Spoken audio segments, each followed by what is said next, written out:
todos los descubrimientos, que está haciendo todos los descubrimientos, ¿se escucha? Sí. Y los mayores avances, pide que se detenga. Y pensé en una imagen que son el octavo trabajo de Hércules, las, eh, las yeguas de Diomedes. Eran yeguas que habían sido alimentadas con carne humana y que habían adoptado una condición salvaje inmanejable. Entonces se habían convertido en una plaga en la zona, en una cosa terrible. Bueno, Hércules, por supuesto, logra dominar a estas yeguas, pero el ansia que provenía de alimentarse con carne humana, solo pudo ser satisfecha cuando se alimentaron con la carne de Diomedes. Este es el detalle que yo considero pertinente y que me parece que hace esta cuestión de un bólido inmanejable lanzado sobre el vacío. Este, bueno, vamos a ver qué pienso yo de esto entonces. Todo el mundo está atemorizado y apasionado por la cuestión de la inteligencia artificial. Enfrentamos la noticia como una novedad, pero la inteligencia artificial se encuentra casi en el inicio de nuestra tradición judeocristiana. Se trata sin duda de un contenido de carga teleológica, es decir, que piensa un final en la historia humana, que tiene esa forma de juicio. Es decir, no sabemos si hay un final. Lo que estamos describiendo es que tiene esa forma de juicio, digamos, ¿no?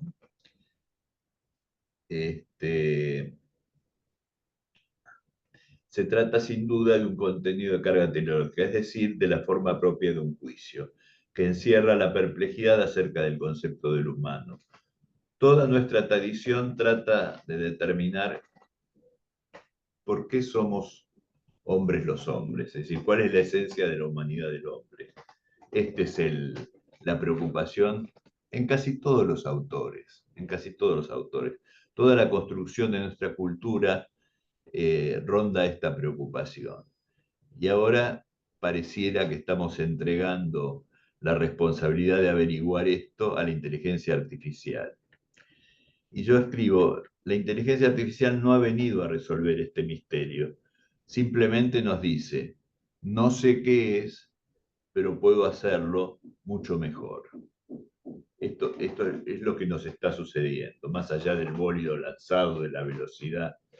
Porque yo les aseguro que inscripta dentro del capitalismo no hay fuerza que pueda detener este proceso.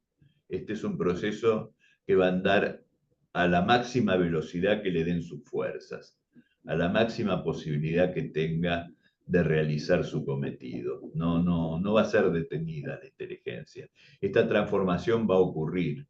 Lo importante es entender de qué se trata. No es que no es nada y tampoco considero que sea un monstruo, ¿no? Es importante pararnos. Entonces, la IA nos presenta el paisaje humano sin el hombre. No nos considera. Contra lo que se piensa es un concepto que rechaza todo presente. No hay una condición histórica en la inteligencia artificial.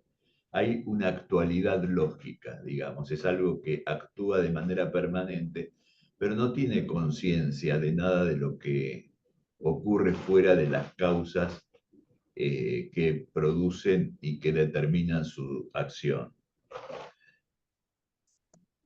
En efecto, la IA no tiene presente, tiene actualidad. Lo que aparece como presente es un esquema, un mapa, digamos, un plano.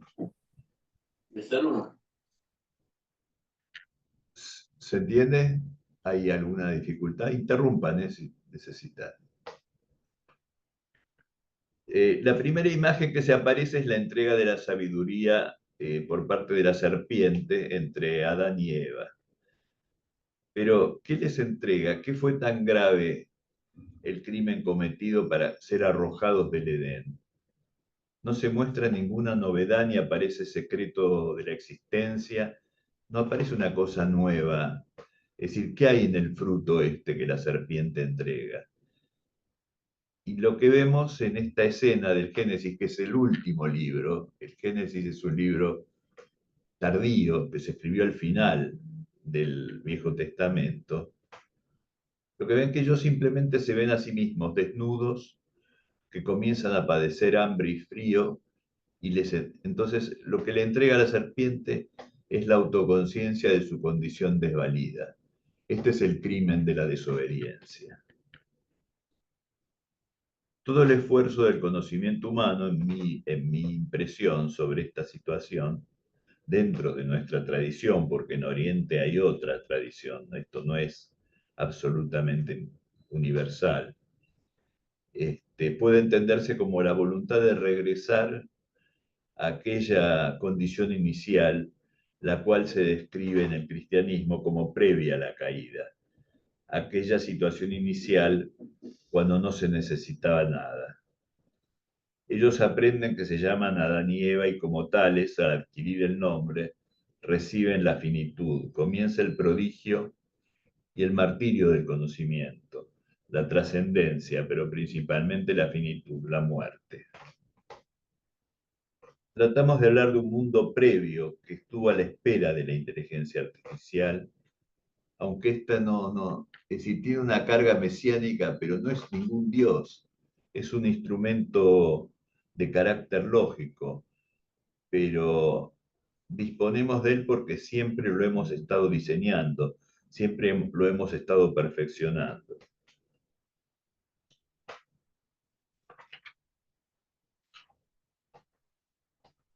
Es decir, también quisiera señalar entonces algunas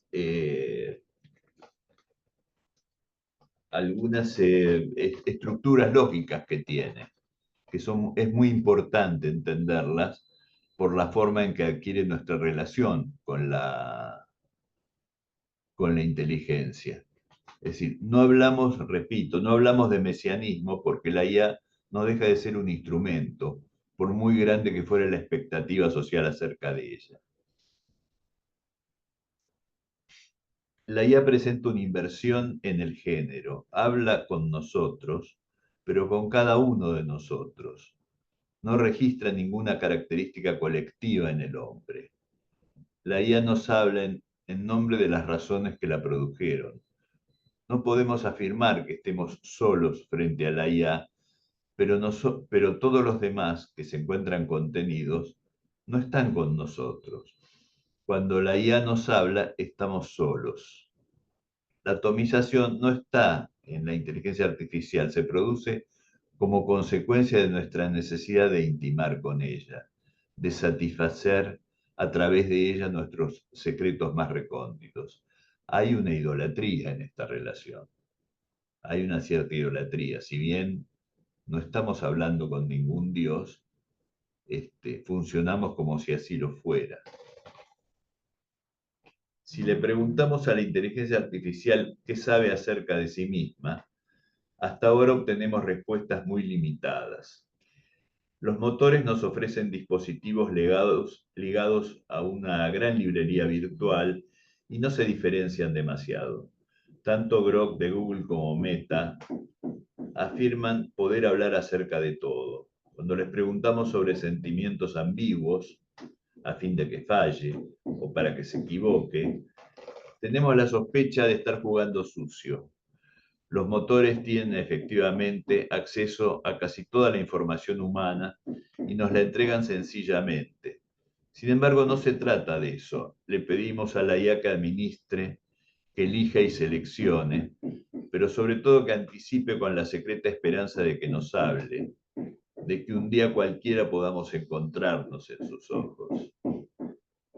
Lo importante es que esta perplejidad es un problema lógico, es una forma lógica, una disposición subjetiva que tenemos hacia ello y que lo hemos estado diseñando desde la época griega, desde el principio de los tiempos.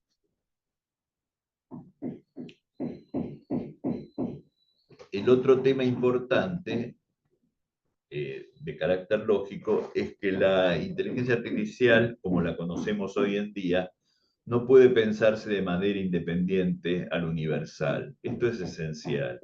En un mundo de totalidades cuyos elementos pueden agotarse por enumeración, la inteligencia artificial no tiene sentido ni como perplejidad y en realidad no puede existir. Lo segundo esencial que hay que aprender es que la IA tiene un vínculo material con el lenguaje.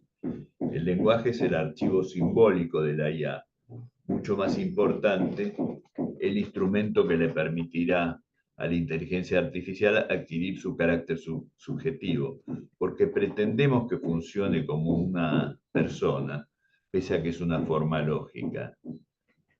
Es decir, nadie cree cuando la máquina me dice, hola Enrique, ¿cómo estás?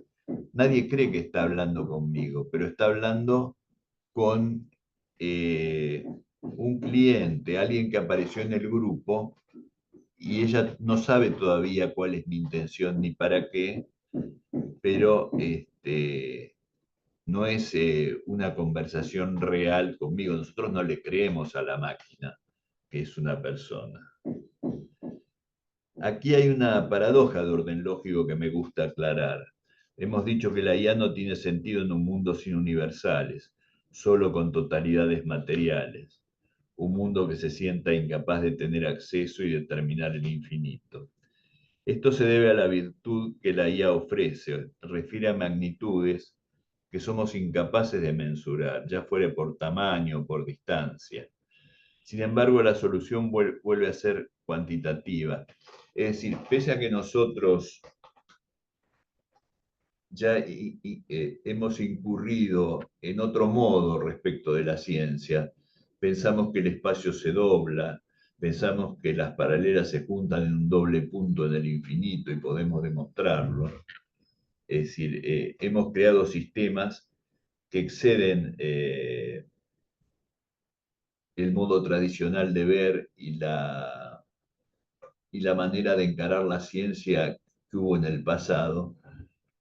La inteligencia artificial, por su gran capacidad de acumular, de registrar, su gran capacidad de memoria, mantiene todavía un atraso, no puede entrar en esto. Yo pregunté a este respecto, y con las computadoras cuánticas, ¿qué hay? Y entonces me dicen, las computadoras cuánticas utilizan la lógica cuántica para el análisis y entonces son instrumentos muchísimo más rápidos y muchísimo más eficientes, pero no son distintos. No estamos describiendo un fenómeno diferente. En el pensamiento medieval esto era una quiditas, es decir, la computadora cuántica no es una sustancia nueva, no es una cosa completamente novedosa.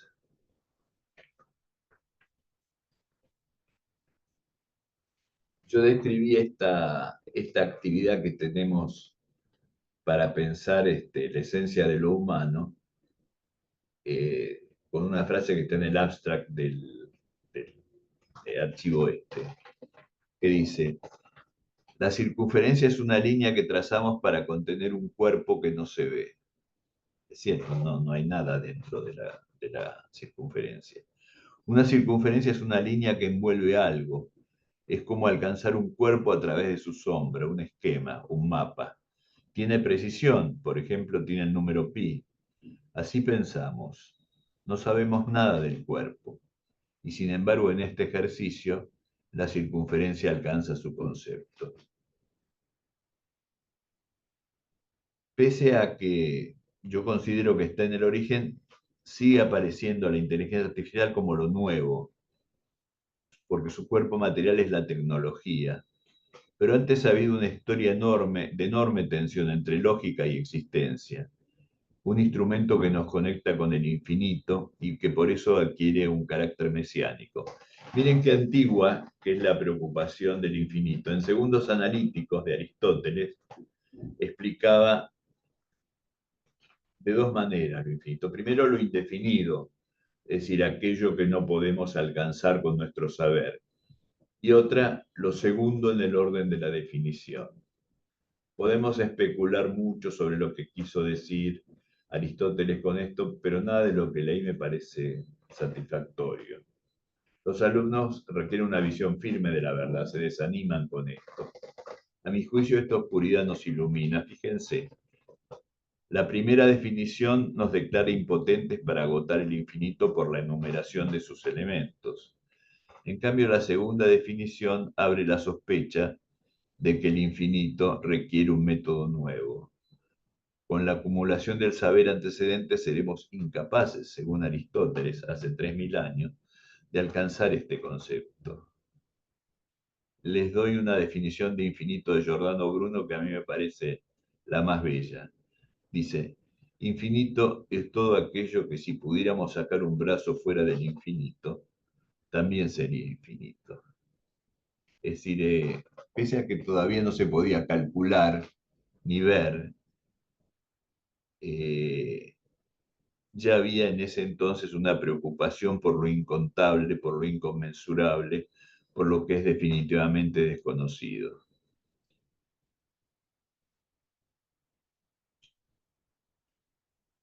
La idea de infinito, a mi juicio, cambia nuestra relación con la verdad. Es decir, cada época produce una relación con la verdad, una forma de acceder a ella y entonces una forma de sujeto. El siglo XXI, que va a tener un comercio intenso con la inteligencia artificial, va a producir también un hombre nuevo, acorde a esta relación. Es decir, van a ocurrir las dos cosas. Es decir, la revolución en la ciencia va a ser una revolución también antropológica. El otro episodio que a mí me interesa resaltar es el de Kant. Kant es un filósofo muy importante dentro de la tradición europea. Todo el tiempo estamos diciendo que está superado. En Alemania era así, el hombre más brillante era Lutero, porque era el hombre que quemó una bula papal, que le dijo al papa, ahora están eligiendo papa, esto es Alemania, digamos, y el pueblo se reconoció en este coraje y en esta capacidad de resistencia, hasta que llegó Kant. Kant tuvo la capacidad de reemplazar en el crédito popular a Lutero y fue reconocido por todos los príncipes y por todos los reyes de Europa. Era el hombre que se consultaba para todas las cosas en aquel tiempo. Bueno, respecto de la verdad, Kant afirma que la verdad está en el juicio. Es una afirmación sólida, marca la dirección del conocimiento occidental. En efecto, para encontrarse con lo verdadero y poder calificarlo, necesitamos poder afirmar o negar algo de otra cosa, algo de algo. Caso contrario, no se puede avanzar en la ciencia ni en nada. Sin embargo, casi a continuación, Kant nos dice haber descubierto una nueva clase de juicios, una suerte de revolución feliz que ha permitido desde la época griega, el paraíso de los filósofos, el avance del conocimiento y los define como los juicios sintéticos a priori. Cosa rara, la verdad está en el juicio, pero hay un juicio que trae contenidos de otro lugar, conocido o desconocido. No vamos a explayarnos en esto, solo en la perplejidad que nos genera poner estas dos afirmaciones acerca de la verdad, una al lado de la otra. Fíjense la tensión que hubo y la discusión lógica respecto de esta cuestión. Estamos hablando de 1790. Es el mismo mecanismo que impone una respuesta como la IA. Hacia el final de la crítica, Kant describe lo que para él es la estructura de la razón. Describe un canon, una historia, una arquitectónica de la razón pura. Y después dice, pero todas estas regiones de la razón, todas estas regiones del pensamiento humano, confluyen en una sola pregunta, la más importante de la filosofía, que seguimos haciéndonos, que es, ¿qué es el hombre? Claramente, ¿no? Y ahora otra vez estamos en nuestro comercio con la inteligencia artificial, en nuestra preocupación porque se nos quite cierta hegemonía en el manejo del mundo, en la misma preocupación, porque estamos muy preocupados de que nos quiten algo que no sabemos qué es. Este es el objeto de esta discusión. Estamos tan preocupados que nos quiten si no entendemos muy bien qué es lo que nos van a quitar, ¿no es cierto? Finalmente, el otro, porque si no ya sería muy cansador, este, la otra escena que quiero describir es una discusión en la ciudad de Davos, que ahora está otra vez de moda, eh, entre Heidegger y Cassirer, que también que se juntaron dos alemanes, los dos filósofos más importantes. En el año 29 se publica la obra principal de Martin Heidegger, y ahí fue la discusión. ¿Sobre qué discutéis? Sobre Kant. Los filósofos alemanes siempre discuten sobre Kant. En opinión de la mujer de Cassirer, Martin Heidegger aplastó completamente a Cassirer. Cassirer se presentaba como un defensor de la tradición del iluminismo, es decir, un pensador neocantiano que trataba de integrar el mundo en la revolución que se venía, porque había una revolución nihilista a principios de siglo, es decir, los discípulos de un antropólogo llamado von Humboldt, que fueron, el más conocido es Nietzsche, y había otro que escribió La decadencia de Occidente, eh, que impusieron la convicción de que todo lo que se había hecho, la carga de la historia y de la ciencia, se tenía que desembarazar, es decir, había que refundar la existencia humana, y entonces había que desembarazarse de la historia. Y esto, como consecuencia, produjo una corriente nihilista de pensamiento, fue un proceso muy dramático, ¿no? Cassirer, pese a que no tiene lauros reconocidos como profesor, digamos, eh,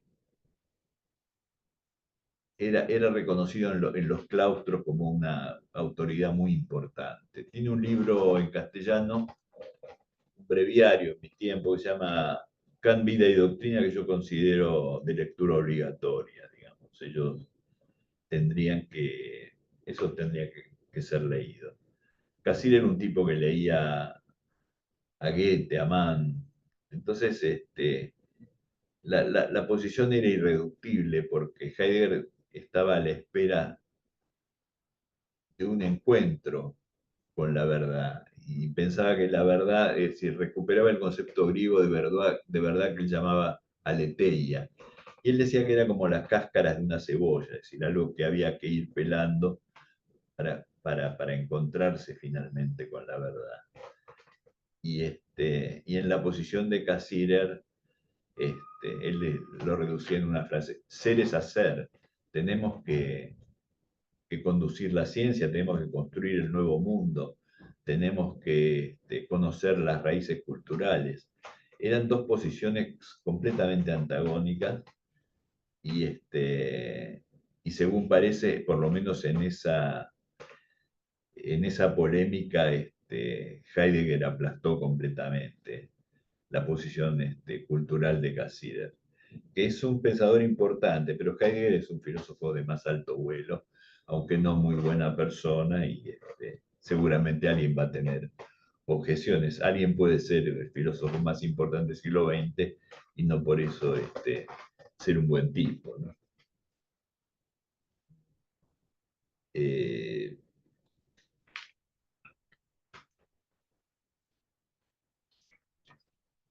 bueno, esto es lo que más o menos quería contarles respecto de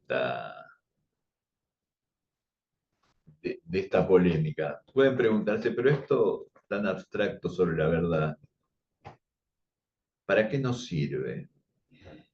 Mire, yo me interesé cuando surgió por la Revolución Verde, es decir, por el nuevo papel de la mujer en la sociedad, que me parecía que iba a producir una revolución grande en cuanto a la participación social de la mujer. Y, y en general se había impuesto en el país eh, que debido a la estructura machista y autoritaria de la familia, se requería una cierta planificación familiar con base científica.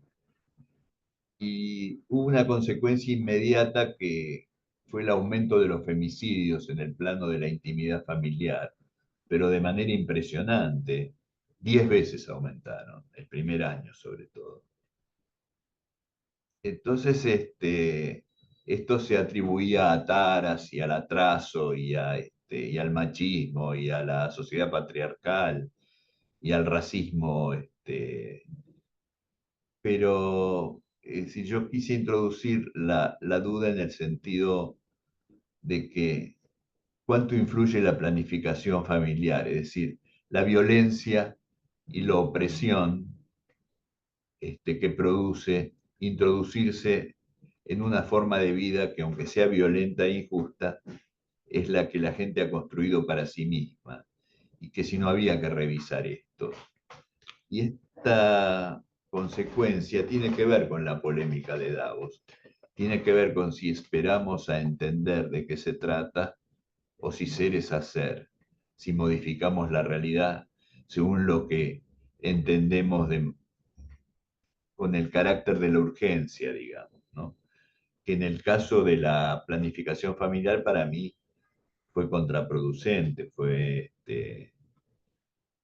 una cosa muy complicada, pero es hipotético. Utilizo la palabra hipótesis en el sentido griego. La hipótesis en el mundo moderno es una condición destinada a entrar en litigio con otra suposición antagónica. Pero para los griegos la hipótesis tenía que ver no con el antagonismo, no con el litigio, sino con la posibilidad de la existencia de una posición. A mí me interesa mucho defender el criterio griego para la hipótesis. Y todo esto que estoy diciendo se ofrece en ese sentido. Bueno, finalmente la inteligencia artificial ha venido de la mano del arte, como todo el mundo sabe. Eh, el producto más, estamos asistiendo a la miniserie esta de Westergel, que en general lo que describe es el miedo. Y yo pienso que el miedo que produce la inteligencia artificial tiene que ver con la experiencia del arte. Más allá de los últimos, de los últimos productos del arte, el otro muy importante es el Matrix, sobre todo la primera versión, porque allí se discute sobre el sentido de la libertad. Después ya se entra en una explotación comercial del problema y pierde interés.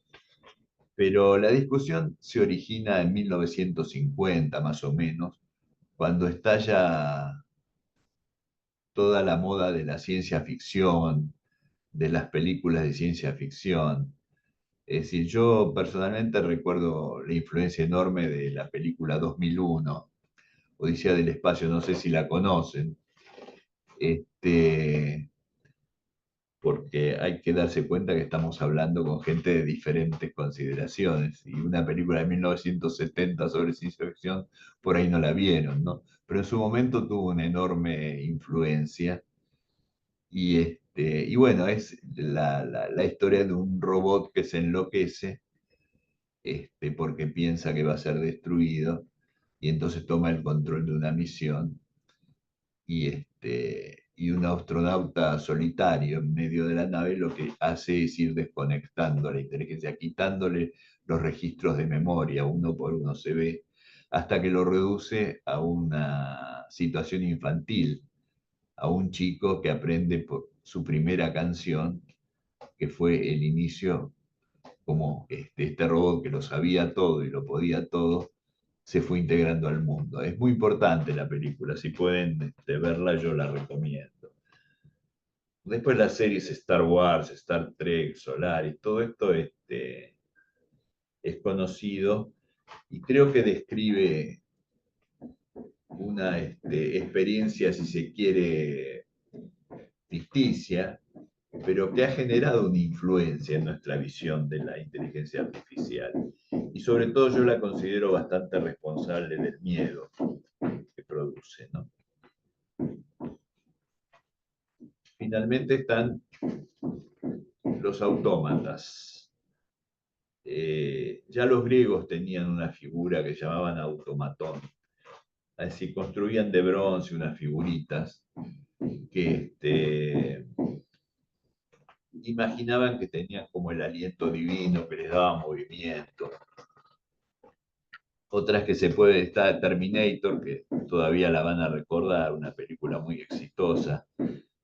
Y en la literatura de 1700 El hombre máquina, de la Metrie y el golem, sobre todo, ¿no? Para mencionar el propio. Quién sabe, tal vez generaciones futuras piensen que Terminator realmente existió, que Schwarzenegger ha sido un príncipe de otro mundo, que regresó para poder hablar de la imperfección en su creación, y porque de alguna manera se descubrió que el software utilizado para su creación no era original de Microsoft, por ejemplo. Bueno, yo lo que pienso de todo esto es que la necesidad por la inteligencia artificial se encuentra en el fondo de la razón y no puede ser eliminada. No hay solución técnica para, para la inteligencia artificial.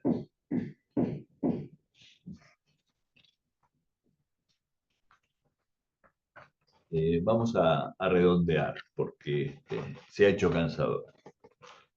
No sé si evolucionamos o no, es lo que hacemos, esto es lo que hemos hecho frente a la inteligencia artificial. Discutimos si la existencia humana tiene forma, si hay una causa formal, como pensaba Aristóteles, cuestión urgente que permanece sin respuesta. Con el advenimiento del psicoanálisis llegó a Europa una corriente de pensamiento profundamente nihilista, lo que les comentaba antes, que pusieron de moda cierta preocupación por el origen de la cultura, sobre todo con la aparición de El origen de la tragedia de Nietzsche y la decadencia de Occidente de Spengler. Y había como la decisión de declarar que la experiencia cultural y política de Europa se había transformado en una carga inútil, de la cual teníamos que desembarazarnos para lograr acceder a una instancia superior.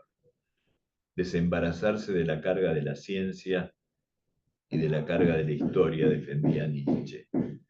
Queda con grandes críticas para Kant. Todavía no sabemos qué es el hombre, pero estamos entregando a la inteligencia artificial el escorzo de la significación. Ese horizonte necesariamente tiene que producir un nuevo hombre, una quiditas, es decir, una nueva sustancia, un cambio cualitativo en la condición humana, los mecanismos sociales y la teoría del Estado. ¿Por qué lo hacemos? Porque lo hemos hecho siempre. Dibujamos una circunferencia alrededor de un objeto que no existe. ¿Es una nueva religión? Para nada. Es el mismo instrumento de siempre. Algo que haga la tarea por nosotros, una mediación peligrosa. Si nos detuviéramos, volvería a surgir la hidra proteica otra vez, con una cabeza nueva. Bueno, abramos la discusión.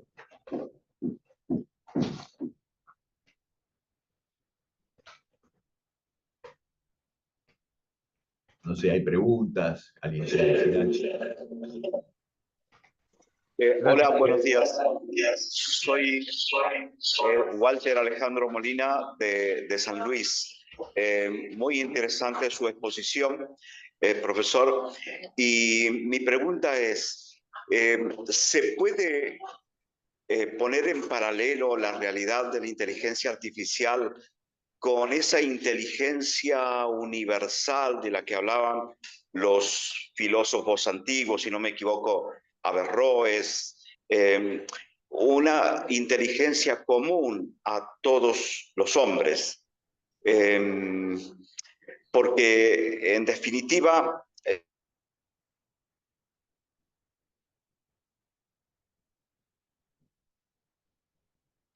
No lo escucho.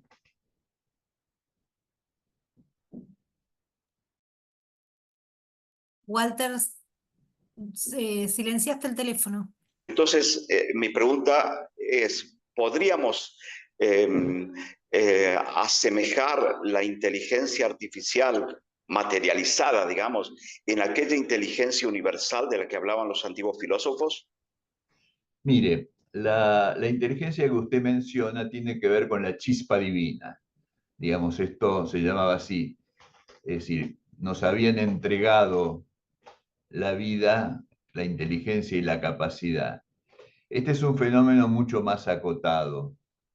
Es decir, yo considero que es una cuestión que no va a exceder el ámbito de la técnica. Lo que pasa es que le estamos dando a la técnica un carácter teológico, un carácter religioso, digamos. Entonces, no es que la técnica sea una cosa muy importante, sino que nosotros la estamos utilizando para lo que la técnica no fue diseñada. Es decir, nosotros estamos actuando como si la técnica fuera una chispa divina y no lo es, porque no encierra una respuesta.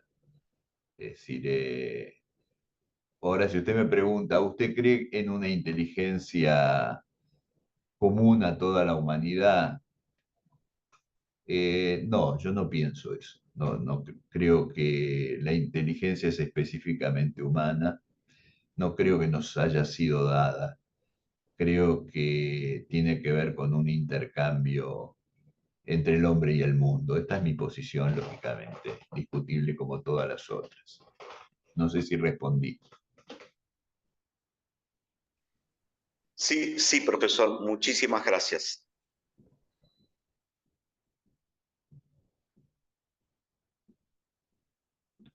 No sé, ¿alguien más quiere preguntar algo? Hola, ¿se escucha? Sí, sí, yo escucho bien. Acá estamos del Colegio San Roque de Campana, de Buenos Aires, Mucho y, gusto. ¿cómo va? Y mi pregunta era en esta cuestión de la mirada universal, ¿no? ¿No es un poco peligroso también porque esa mirada universal busca más una mirada occidental? ¿Y qué pasaría con las otras culturas y qué pasaría con el sujeto mismo, ¿no?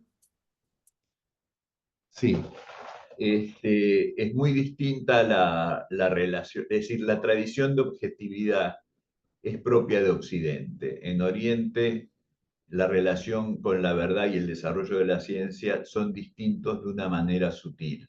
Nosotros, con la globalización no nos percatamos de esa diferencia que es enorme, no en el discurso científico concreto, que en eso, digamos, la élite científica internacional acuerda entre sí, sino con el diseño social, con el diseño de las sociedades y nuestra relación con los estudios y con la sociedad.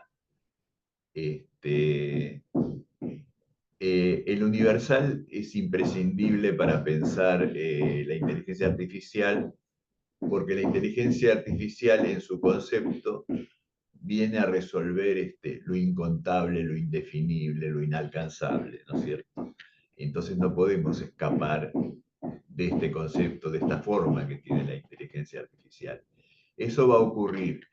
La diferencia está en la respuesta que demos a esta dificultad. Y yo creo que va a ser distinta en distintas partes del mundo, de manera que no podemos en este momento predecir.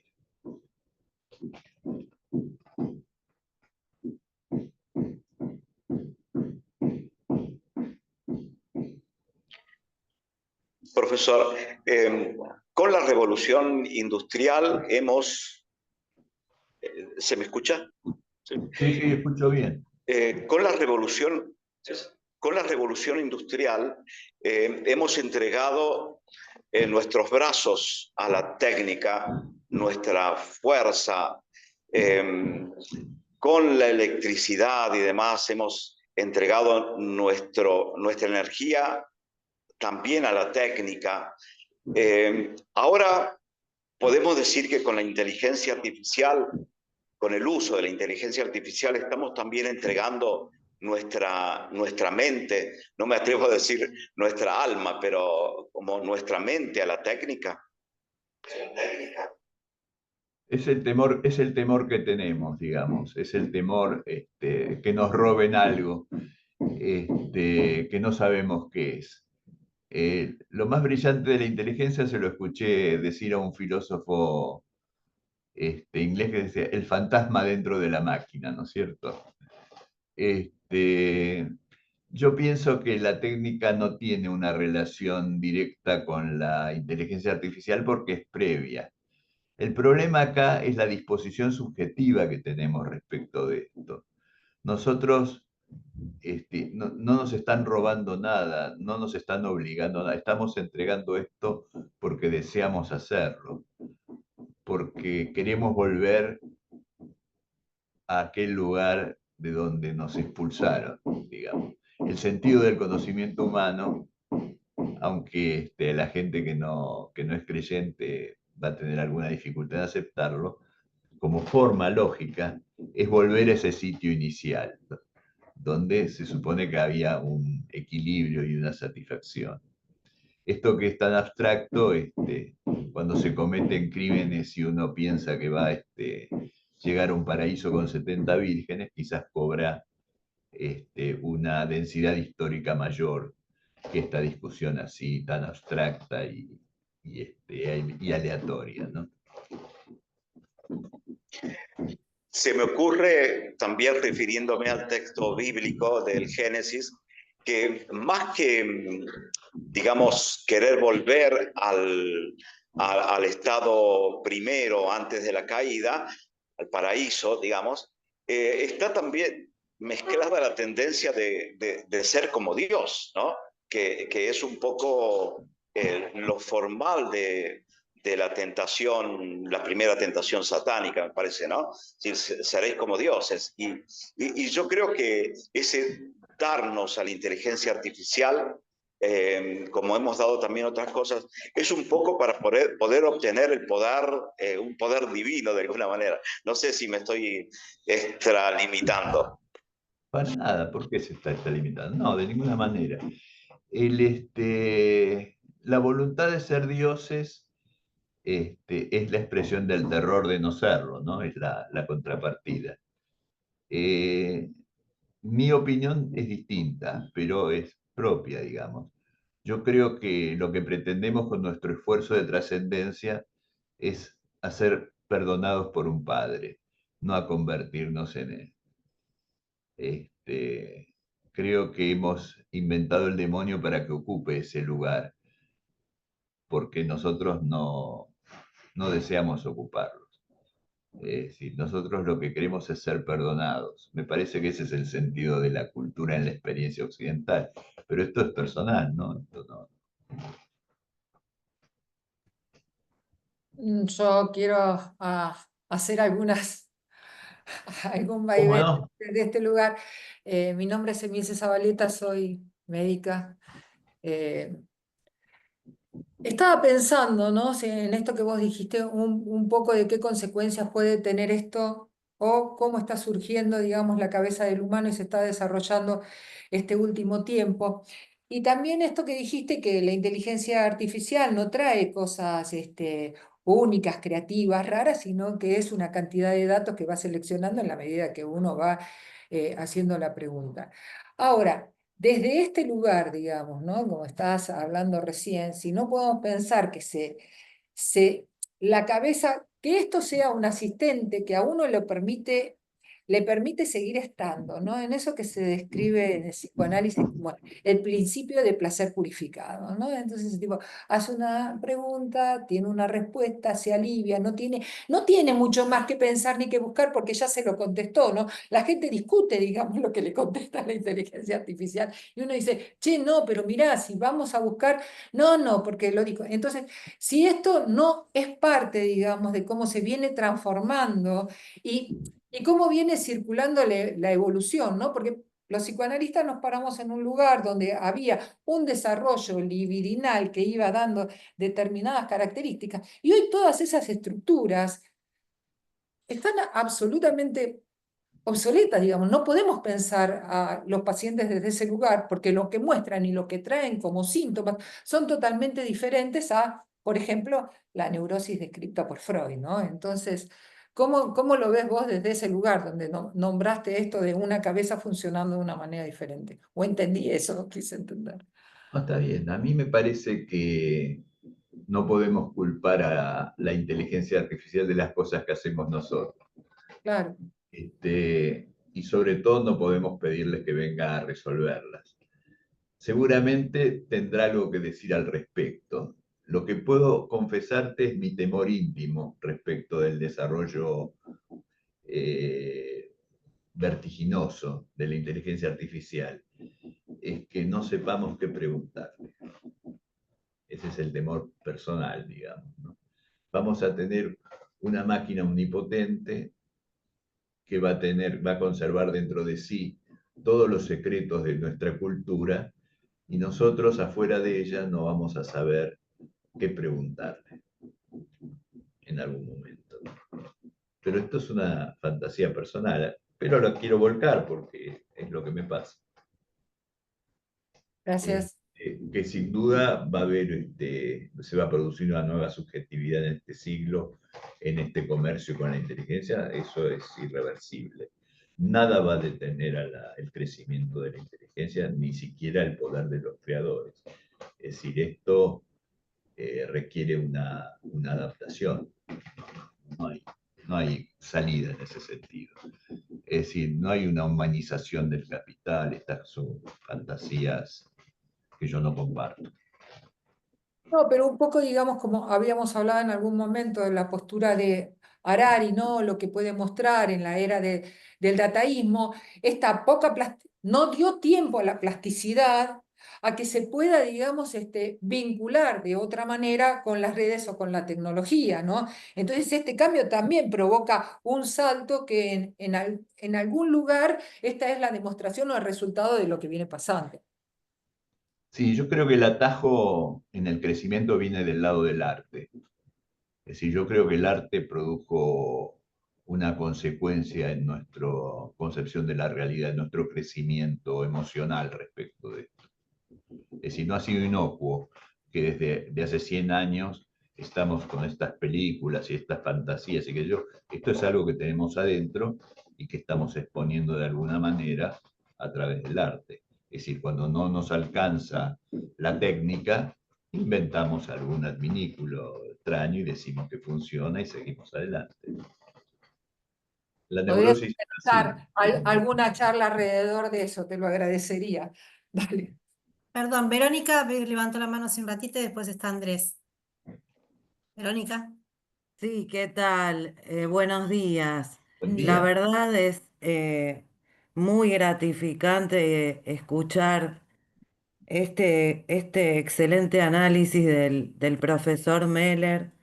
Y cuando, profesor, usted empezó a disertar, a mí se me vino a la cabeza una de mis películas de cabecera, que es justamente la que nombró hacia el final, la de Odisea en el espacio 2001 de Stanley Kubrick, con ese robot computadora dominante en esa nave con el astronauta HAL 9000, Stop Date, Stop Date, Stop Date.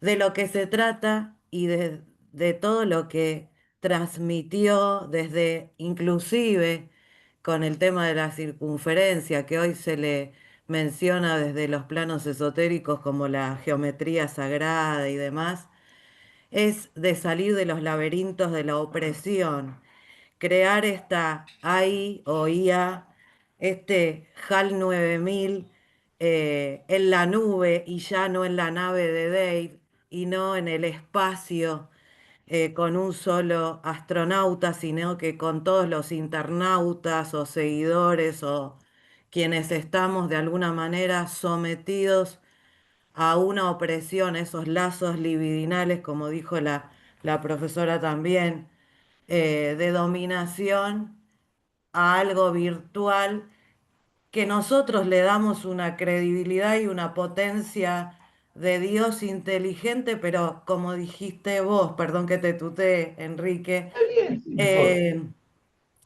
eh, esa potencia y esa soberanía o esa entidad como un Dios que va a poder, de alguna manera, garantizarnos el conocimiento, pero atomizados y aislados, y que se convierte en un alien, para citar a la película de Ridley Scott, y que nos come los cerebros a todos. Sin ir más lejos, madre de todas estas obras, de las que todos se nutrieron, creada en los años 50 por un argentino guionista, y que hoy es un fenómeno mundial de Netflix, Oesterheld con El Eternauta y Solano López con sus dibujos, influenciaron a toda parte de ciencia ficción del siglo XX, y ahora nos viene tardío, y encima el actor principal dice que recién hace 10 años, este, que recién hace 10 años se tiene conciencia del Eternauta. No, señor.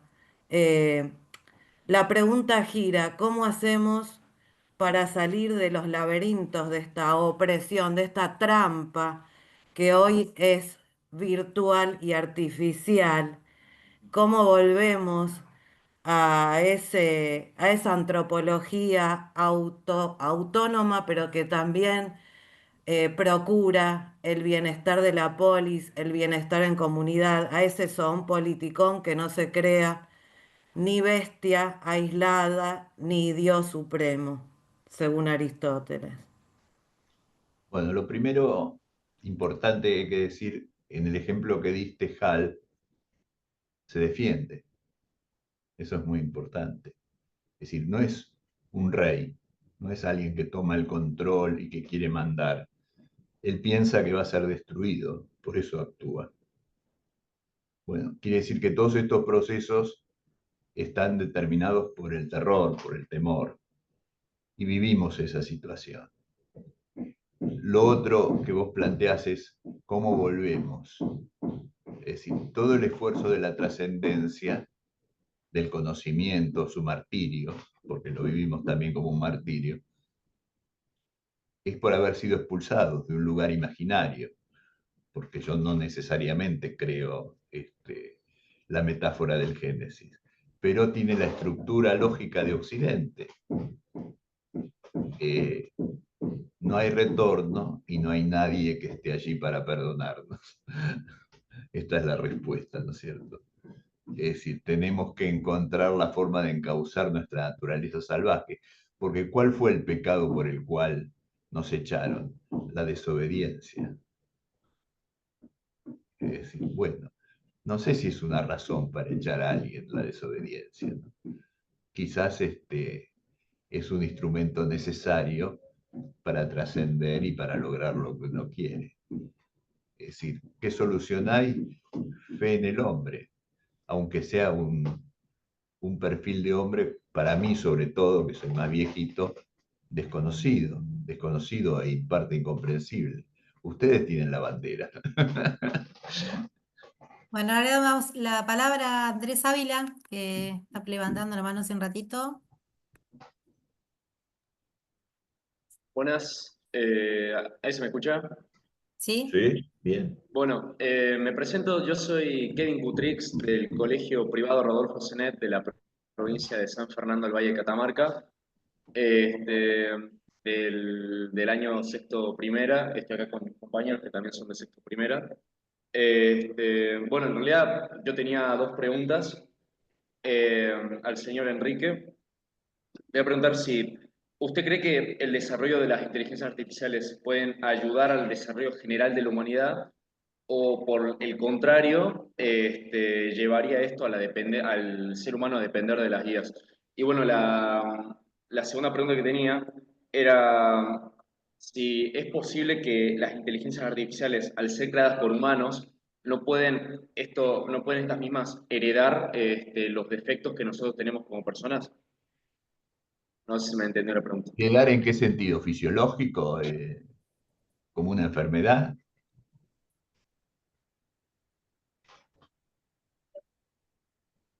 Es decir, ¿qué es heredar? No entendí. A ver, ¿me puede repetir? No, no lo escuché bien. Sí, no entendí qué es heredar, si es un contagio fisiológico o una influencia Con cultural. desarrollo general me refiero, por ejemplo, con desarrollo general me refiero, por ejemplo, a todo lo que es la tecnología, el desarrollo tecnológico, el desarrollo intelectual del ser humano, si podemos a través de la IA perfeccionar nuestra filosofía o en general, o sea, podemos, o si a través de la IA nosotros podemos perfeccionar nuestras ideas, digamos, ¿no? Porque la IA nos puede ayudar, lo siento, nos puede ayudar mucho en eso, ¿no? A buscar conceptos, a redactarlos mejor, ¿no? El gran peligro de esta evolución que vos estás describiendo es que nosotros no sabemos qué es mejor, qué queremos. No tenemos claridad sobre eso. La inteligencia nos puede ayudar, pero tenemos que saber a dónde vamos. Y creo que esa es la condición para poder utilizarla, ¿no es cierto? Creo que es irreversible, creo que está presente, es decir, no hay una alternativa de no utilizar la inteligencia artificial. Esto es importantísimo de entender. Es decir, no existe el mundo sin la inteligencia artificial y la parte del mundo que quede afuera va a sufrir enormemente en sus necesidades básicas por no tener acceso al mundo de la inteligencia. La inteligencia va a producir una realidad blindada en ese sentido, en mi opinión, digamos, ¿no? Esto es lo que te puedo decir. Bueno, No sé. ahora le vamos a dar la palabra a los integrantes del Colegio Itatí. Estaban levantando la mano.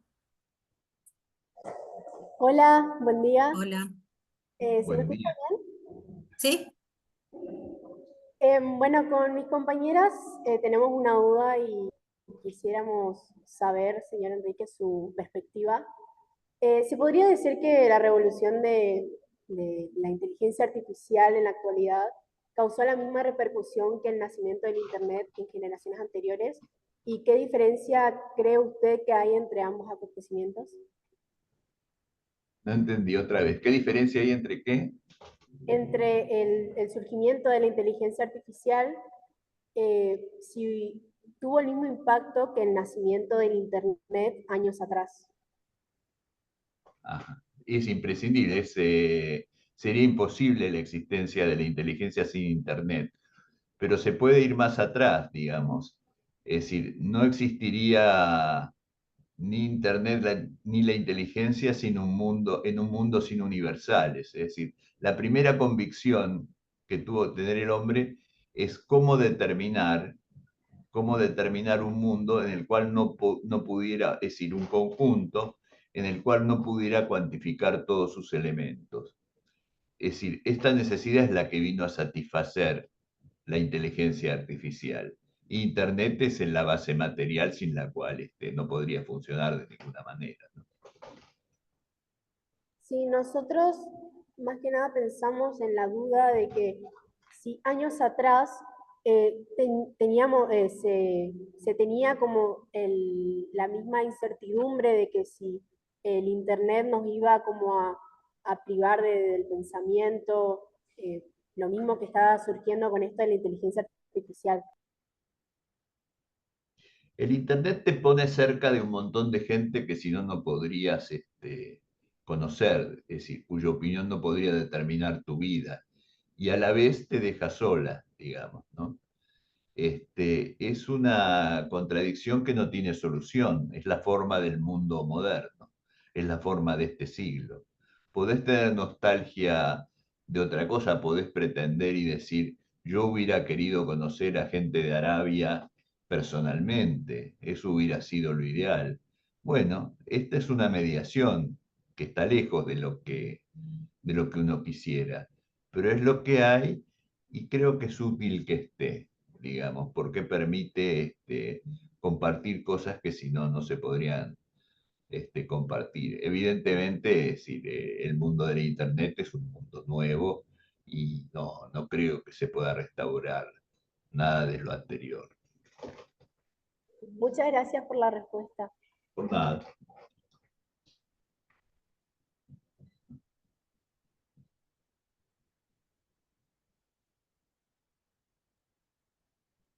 Bueno, ¿hay alguna otra persona que quiera consultarle algo al doctor o al profesor Meller?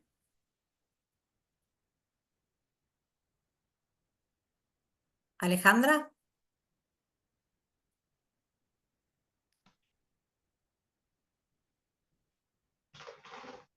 Alejandra, vos.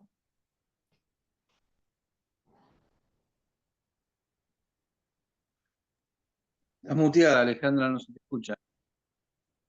Abrir el micrófono, por favor.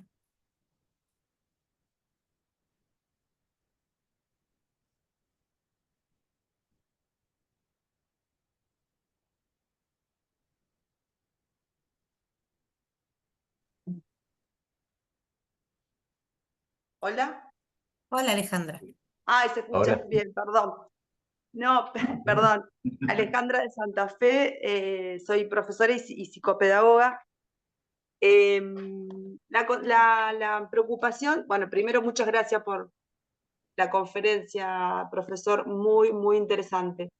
La consulta, o sea, preocupación como profesora y como con los chicos del secundario, sobre todo,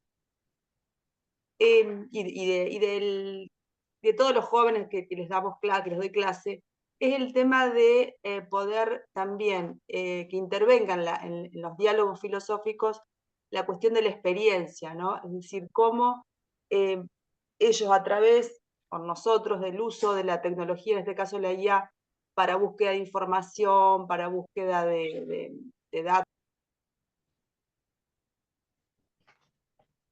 otra vez, esto está muda, no sé. No te escucho. Alejandra, no te escuchamos. Bueno, perdón.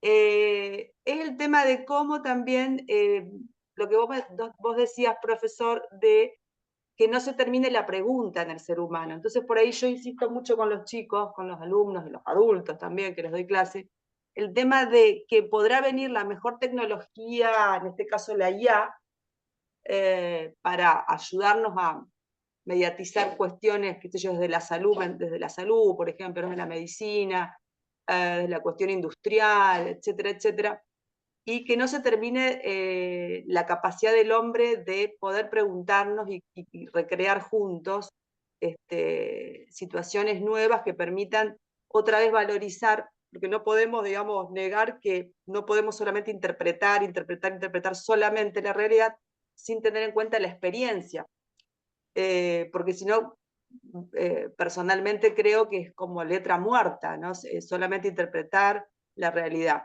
Entonces, con los alumnos siempre les pregunto eso o le animo a eso, ¿no? A que ese miedo que provoca qué puede llegar a pasar si nos volvemos autómatas, zombies, digamos, es por la cuestión de que dejamos de preguntarnos como seres humanos, dejamos de pensar, de reflexionar y de tener, digamos, situaciones más bien de qué pasa con esto que estoy usando, si se hace más humana o más inhumana, digamos, ¿no? Entonces, como ese valor de la experiencia, ¿qué te parece a vos? Debería como ser también algo importante para tener en cuenta en los análisis filosóficos, porque creo que también, si no, nos quedamos con una parte de la realidad, ¿no? En realidad es como una parte de reflexión y de pregunta que siempre tengo, ¿no? Es decir, cómo ayudar a los chicos, a las personas a que puedan no renunciar a la pregunta. Si yo uso la inteligencia artificial, pero siempre tratando de trabajar lo más humano, que es la capacidad de preguntarnos, la capacidad de a dónde voy y a qué, para qué la uso, por qué, qué me resuelve, hacer un juicio, ¿no? Si no hay un juicio, es como que uno le gana todo eso ese temor que tenemos de que nos vuelvan autómatas. Y lo otro, la capacidad de comunidad que tenemos, que la inteligencia artificial lo tiene en forma abstracta, digamos, ¿no? Nosotros tenemos esa capacidad de comunidad que hace que yo aprenda de usted, usted aprenda del otro y así. Eso no, es como que lo que nos salvaría también, ¿no? Entre comillas, salir todos juntos de la barca, ¿no? Lo que hace el Eternauta, por ejemplo, ¿no? Sin hacer ningún tipo de ideología. como que históricamente, por más tecnología que tengamos, siempre están las dos cuestiones básicas. No olvidarnos de preguntarnos y el que no salimos solos, sino juntos, pero ese temor pasa, me parece, por la falta también de reconocer la experiencia. Bueno, más que una pregunta es un manifiesto. Está bien, es importante lo que decís. Creo que la inteligencia artificial plantea un falso nosotros, digamos, porque le habla a cada uno de nosotros. Y eso está en su forma lógica. Y yo lo señalo en el sentido de generar una alarma, ¿no?, con esta situación. Porque no está claro. Pareciera que la inteligencia, que siempre es amable, habla a un grupo, pero no hay ningún grupo. Estamos nosotros, que somos los conectados con ella. Lo que va a ocurrir es decir, esta distancia que vos pensás como resistencia respecto de la inteligencia y la capacidad de seleccionar qué sirve y qué no, no va a ocurrir, en mi opinión. Porque la falta va a ser pensada como un lugar imposible para la existencia. Es decir, la inteligencia humana va a modificar esa experiencia que vos querés salvar, ¿no es cierto? Y si me preguntás con sinceridad, yo creo que el único camino es adaptarnos a la modificación de esa experiencia para generar un perfil que nos resulte. Es decir, acá hay una negociación, un comercio, digamos. Nosotros tenemos que tratar de no perder aquello que consideramos esencial, que va a ser muy distinto en cada uno de los lugares, y vamos a tener un comercio muy intenso porque no vamos a poder quedarnos afuera, en mi opinión. No estamos todavía en ese punto. Es decir, no estamos en el punto que es mi temor grande, que es una máquina omnipotente a la cual no sabemos qué preguntarle. Pero existe ese peligro porque no es que la inteligencia artificial es expectante, es un instrumento con la capacidad de modificar la realidad, pero es no por ella, sino por lo que nosotros le hemos dado. Nosotros deseamos eso, deseamos volver al estadio primigenio donde nos expulsaron y que nos perdonen, no se sabe quién y no se sabe qué. Esta es la forma lógica del conocimiento y de la trascendencia, y es un problema para la libertad, sin duda. Eso Bueno, no. escuela Saturnino Camarero. A ver que tenían unas consultas.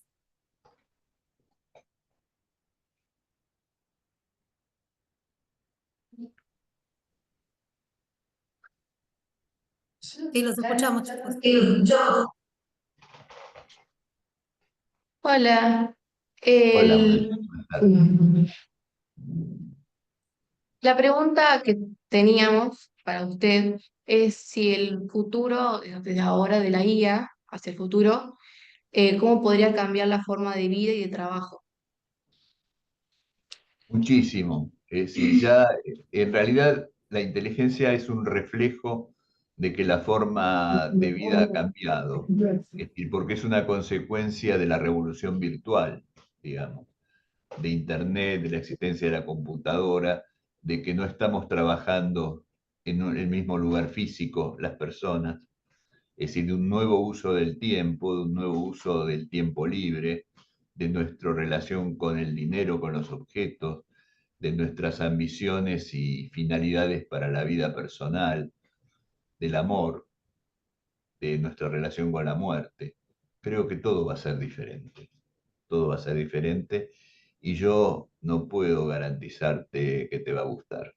No puedo garantizarte que te va a gustar. Y no tengo la fuerza para impedirlo. Lo único que hago es tratar de entender qué ocurre, nada más. Colegio Itatí. Sí, nos surgió otra duda. Quisiéramos preguntarle dónde podríamos conseguir el escrito que usted leyó durante la reunión o si nos recomienda algún otro tipo de bibliografía para poder profundizar más en el tema. Creo que con Sergio, ¿no? Sergio tiene todo No, lo... perdón, en la invitación, en el mail, yo les envié la primer parte que envió Enrique. La segunda parte, el anexo, como ya los había invitado, no se los mandé, pero de todas maneras yo tengo todos los inscriptos, el mail de todos, les voy a mandar los dos textos nuevamente como para que los tengan a mano. Bueno, muchas gracias. Gracias a ustedes. Señor iPhone, le toca a usted.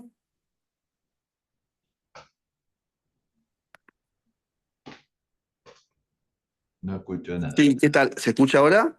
Ahora Sí. sí. Sí, ¿qué tal? Bueno, la verdad que un lujo, vine como invitado, la verdad es que un lujo escucharlo al profesor Meller. Y le quería hacer una pregunta que tiene que ver con el futuro. Creo que las preguntas que han hecho los alumnos vienen mucho por ese lado. Y mi pregunta es la siguiente.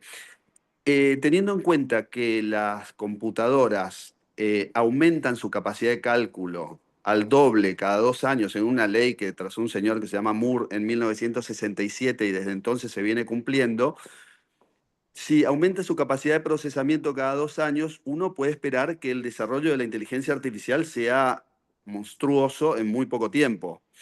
Y el profesor Meller citó una película que la verdad que da escalofríos, que es Terminator. Y yo le quiero preguntar a él si ve un escenario en que la inteligencia artificial desarrolle conciencia en el sentido de percepción de sí mismas, con deseos, con voluntad y demás, y si eso puede llevar a de una guerra al fin de la humanidad como la conocemos. ¿Qué piensa de eso? Porque según esta ley, hay algunos que dicen que las computadoras podrían tener una capacidad superior a la del cerebro humano a partir del año 2028, que no falta demasiado. Así que quería conocer su opinión al respecto y felicitarlo de paso a él y a todos los alumnos por las preguntas tan inteligentes que han hecho. Gracias. Eh, yo creo que el temor que tenemos que tener es de nosotros, no de la inteligencia artificial. Acá los peligrosos somos nosotros. No solo porque hicimos la inteligencia artificial, sino porque todo lo que hay alrededor de eso. Yo no pienso en el dominio de las máquinas, pero creo que el mundo va a ir a un sistema muy autoritario. Sí pienso que las máquinas se van a convertir en un instrumento eficaz para garantizar ese abuso autoritario, ¿no? Porque autoridad tiene que haber, pero estamos hablando de abuso y de opresión, ¿no es cierto? Creo que va a ser un vehículo eficaz para eso, pero no en el sentido de Terminator, sino de la humana inteligencia que se encuentra detrás. Bueno, muchas gracias, ¿eh? Bueno, Escuela 10, los escuchamos. Buen día. Buen día.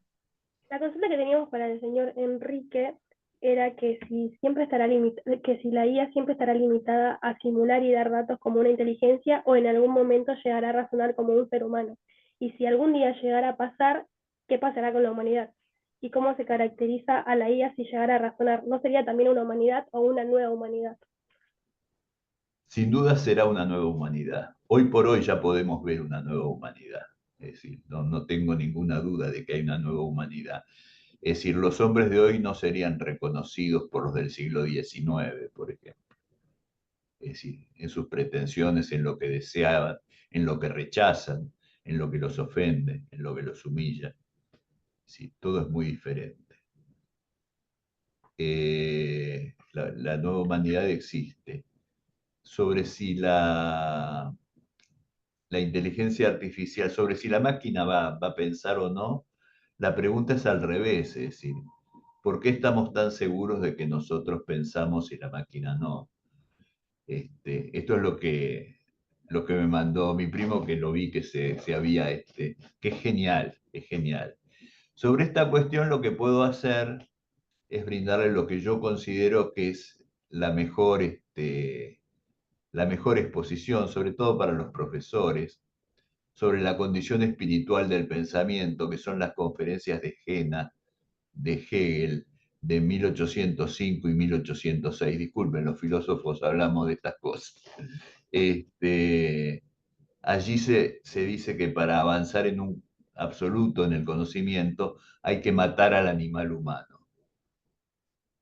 Eso dice un filósofo en esta fecha en Alemania, y habla de la inclinación material, digamos. Está pensando en una condición puramente espiritual para el pensamiento.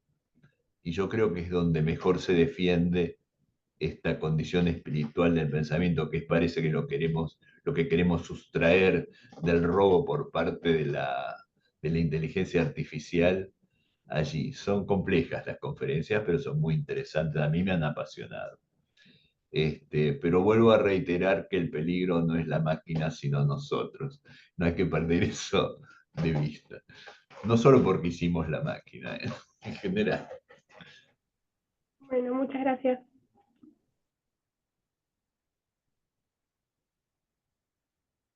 Bueno, creo que ya no hay nadie más levantando la Quiero mano. hacer un comentario cortito para cerrar, Sí. sobre todo para los profesores. Es decir, por ahí en el escrito encuentran una parte que se llama exabrupto, qué sé yo, sobre los manuales. De alguna manera lo que les leí que interpretó la inteligencia artificial sobre el trabajo mío también es un manual, digamos, ¿no? Es decir, allí el conocimiento es perfecto, lo que se dice es correcto. Mi primo, que no sé si me está escuchando, dice que la manera mía de escribir se llama en inglés streaming consciousness, que es más o menos traducido es ir diciendo lo que a uno se le ocurre, una cosa así sobre las cosas, que a mí me parece muy apropiado porque hay que mantener el carácter subversivo del pensamiento. Los profesores, yo sé, que andan de un colegio a otro, tienen que ir a 4, 5, 6 colegios para conformar un ingreso, y un manual que sea correcto, uno descansa en eso porque sabe que lo que allí se dice está bien, digamos, nadie lo va a criticar nunca, y entonces descansan sobre eso y escuchan 50 veces que los alumnos repiten lo que el manual dice, y está muy bien. No es eso pensamiento. Yo les propongo una búsqueda un poco más caótica, riesgosa, y tienen que decidir, porque en esta coyuntura no es una cuestión de ideas progresistas, retrógradas, ideas de izquierda, ideas de derecha, no es eso lo que se discute. Acá lo que se discute es si vamos a pensar y a decidir lo que queremos decidir o simplemente nos vamos a convertir en administradores de la decadencia, ¿no? Y esta es una dificultad. La bandera la tienen los jóvenes. Gracias. Muchas gracias, profesor Meller. Les agradecemos también a todos ustedes, los que fueron quedando, porque ya enviaron mensajes que se tenían que ir a otras clases, a otros colegios, así que bueno, Les agradezco a todos. les Gracias, agradecemos Enrique. Muchas gracias. estar y bueno, nos veremos la próxima. A los que quedaron, les comento que los que trabajen el eje A, el día 17 de mayo, que es sábado, a las 14 horas, comenzamos con los talleres del eje A. Anótenlo, igual vamos a mandar la invitación por mail. Bueno, muchas gracias, Enrique. Chao, me retiro. Gracias, luego. Enrique. Un abrazo grande.